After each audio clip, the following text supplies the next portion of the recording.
Welcome! Today, we're going to learn how to paint, but with data.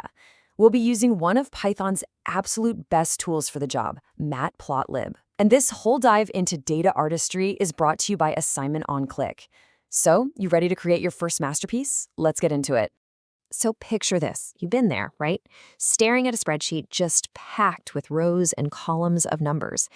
It's a lot of information, but it's not really saying anything. It's just data. So how do you take that wall of numbers and turn it into a story that anyone can actually understand at a glance? Well, that's exactly the problem we're going to solve today. And here's our roadmap for how we're going to do it. First, we're going to talk about why visualization is so incredibly powerful.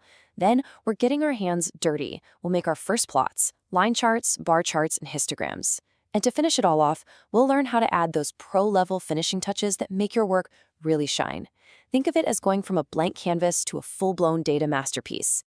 All right, let's kick things off with the magic of visualization itself. This is really the core of it all. It's how we stop just staring at numbers and start seeing the stories they contain, unlocking insights that were probably hiding there in plain sight the whole time. And here is our main tool, our digital paint set, Matplotlib. Seriously, think of it as the ultimate box of brushes for any data artist working in Python. It's the library everyone turns to for creating basically anything, from the simplest charts to really complex, even animated visualizations. And the best part is how easy it is to get started. It's literally just 2 steps. First, you pop open your terminal and run one simple command to install it. Then you just add one line of code to the top of your Python script to import it. And that's it. Your digital art studio is officially open for business. Okay, time to actually put some paint on the canvas.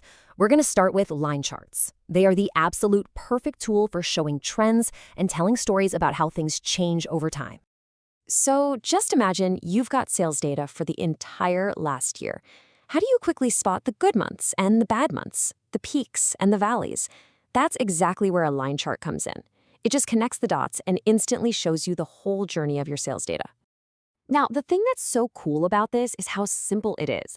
This one little command, plt.plot, is your main brushstroke. All you do is give your X data, like your dates or months, and your Y data, which are the values you're tracking.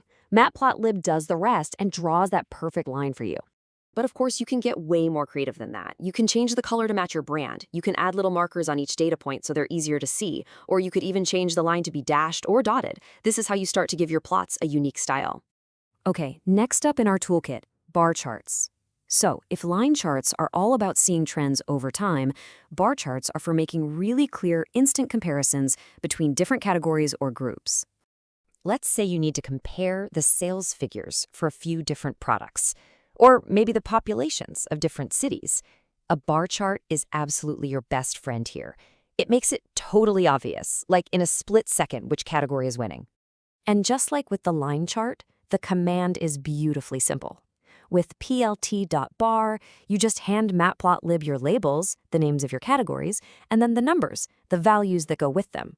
It handles all the heavy lifting and draws these perfectly scaled bars for you. And these bar charts are super versatile. Got really long labels that get squished? No problem. Just flip the chart on its side with plt.barh. Want to make it pop? Give each bar a different color and add a crisp border. It's your chart. Make it your own. All right, let's move on to our next tool, the histogram. Now, this one is a little different. We're not using it to compare separate things. We're using it to understand the hidden shape and spread within a single chunk of data. So let's say you have the exam scores for a whole class of 100 students. How can you see really quickly how many people got an A, how many got a B, and so on? You need a way to see the frequency, right? How often do scores in a certain range show up? And that is where the histogram is pure magic. And get this. The command is the simplest one yet. You just use plt.hist.quote, and you literally just give it your entire list of scores. Matplotlib automatically figures out the groups or bins and shows you how many scores fall into each one. It's fantastic. Okay, so this is a really crucial point because people mix these up all the time. A bar chart compares different, separate things, like apples versus oranges. A histogram takes one group of things, like a whole bunch of apples, and shows you the distribution of their sizes. It reveals the shape of your data. Okay, we've got the basic structures down. We can make lines, bars, and histograms. Now, for what is honestly the most satisfying part, adding that final layer of polish that takes a simple chart and turns it into a professional-looking graphic. Because look, a great chart tells a clear story. That means you've got to have a title and labels on your axes so people know what they're looking at. If you have more than one line, a legend is non-negotiable. A grid can make things easier to read. You can even change the size. And this is my favorite trick, apply a pre-made professional style with just one line of code. For instance, just try this one out. plt.style.use538. It's named after the famous data journalism website, and it will instantly give your chart this clean, modern, and super readable look. It's an incredible shortcut to making your plot look amazing. And just like that, take a second to look at what you can do now. You can build line charts to see trends, create bar charts to make clear comparisons, and plot histograms to understand the shape of your data. But most importantly, you know how to customize all of them to tell a clear, powerful story. So, we have covered the basics, and now the power is really in your hands. You've got the brushes, you've got the canvas, and you know the techniques.